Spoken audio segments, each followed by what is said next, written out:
आज मैं फिर अपने बेटों के लिए कहना चाहूंगी कि दर्द सिर्फ स्त्रियों को नहीं होता, दर्द सिर्फ स्त्रियों को ही नहीं होता, हमारे पुरुष बेटे भी टूटते हैं। दर्द सिर्फ स्त्रियों को ही नहीं होता, हमारे पुरुष बेटे भी टूटते हैं।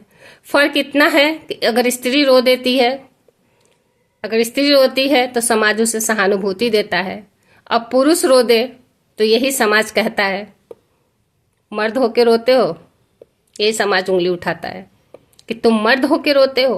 यही अंतर हो जाता है पुरुष और स्त्री में। लेकिन टूटते पुरुष भी हैं, रोते पुरुष भी हैं।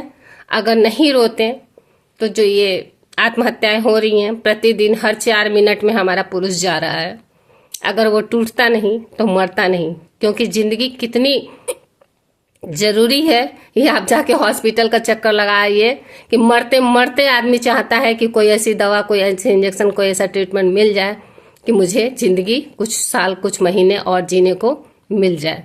मरना इतना आसान नहीं होता जितना लोग समझते हैं। व्यक्ति चारों ओर से टूट जाता है, खत्म हो जाता है, तब आत्महत्या करता है। फिर एक बात ये भी होती है कि हम ये नहीं कहते कि महिला जो सुरक्षा कानून बना है वो गलत है। वो गलत नहीं है, उसकी जरूरत है और हम उसका सम्मान भी करते हैं। लेकिन ये जो कानून का दुरुपयोग हो रहा है ये भी एक कड़वी सच्चाई है और इस सच्चाई को आपको घोंटना पड़ेगा कि इस कानून का जो गलत उपयोग हो रहा है, इस सच्चाई को आपको मानना पड़ेगा। कानून गलत नहीं है, इसका जो दुरुपयोग हो रहा है वो गलत है और ये आप सबको मानना पड़ेगा कि हाँ, कानून का दुरुपयोग हो रहा है। मानना ही पड़ेगा। नहीं मानना है तो आप जरा फैमिली कोर्ट चले जाइए। लोग ये कहने से डरते हैं, लेकिन लोग ये कहने से डरते हैं कि कानून का दुरुपयोग हो रहा है, लेकिन जब बात अपने पे आती है, अपने घर की आती है, अपने परिवार की आती है, अपने बेटों की आती है, अपने भाई की आती है, तो समझ में आता है कि हाँ, कानून का दुरुपयोग किया जा रहा है कुछ घटिया महिलाओं के द्वारा। याद रखिए, हर पुरुष दरिंदा नहीं होता। याद रखिए, हर पुरुष दरिंदा नहीं होता। वो पुरुष किसी का पिता, किसी का भाई, किसी का बेटा होता है। इसलिए न्याय की बात हो तो तराजू दोनों तरफ बराबर होनी चाहिए। मैं हमेशा न्यूट्रल जेंडर की मांग करती हूँ। न्याय, कानून, बेटा बेटी में कोई फर्क न करे, स्त्री पुरुष में कोई फर्क न पड़े, कोई फर्क नहीं। जो कानून महिलाओं के लिए बना है वही कानून पुरुषों के लिए भी बने।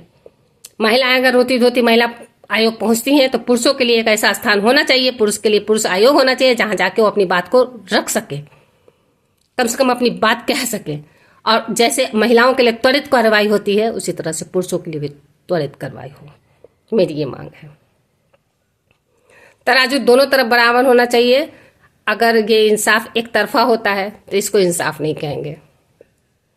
तराजू का पलड़ा अगर एक ओर झुका रहता है, महिला की ओर झुका रहता है, पुरुष की ओर उठा रहता है, तो इसको हम इंसाफ नहीं कहेंगे, बल्कि ये एक और नई नाइंसाफी की शुरुआत बन जाती है।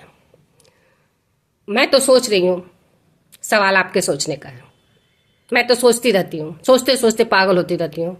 सोचना आप लोगों को है कि क्या ये इंसाफ बराबर है? स्त्री पुरुष को 2 पैमाने पे हम तौल दे? नहीं, स्त्री पुरुष को हम एक तराजू पे तौले, दोनों का बैलेंस बराबर हो, दोनों के लिए कानून बराबर हो, दोनों के लिए समस्याएं सुनी जाए, दोनों के लिए जो भी सहायता संभव हो सकता है वो दोनों को मिले। न सिर्फ स्त्री को, पुरुष को भी उसी तरह मिले। जैसे स्त्री के लिए फौरन कार्रवाई होती है,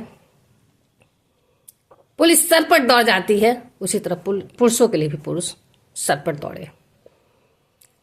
वो भी किसी के कोख का लाज है, वो भी किसी के आंचल का नगीना है। इसलिए न्याय दोनों के लिए बराबर हो। वो भी इंसान है, उसमें वो भी इंसान है, उसमें भी एक जान है, उसमें भी एक दिल धड़कता है। पुरुषों का भी एक दिल होता है, पुरुष भी रोते हैं, समाज रोने नहीं देता है। धन्यवाद।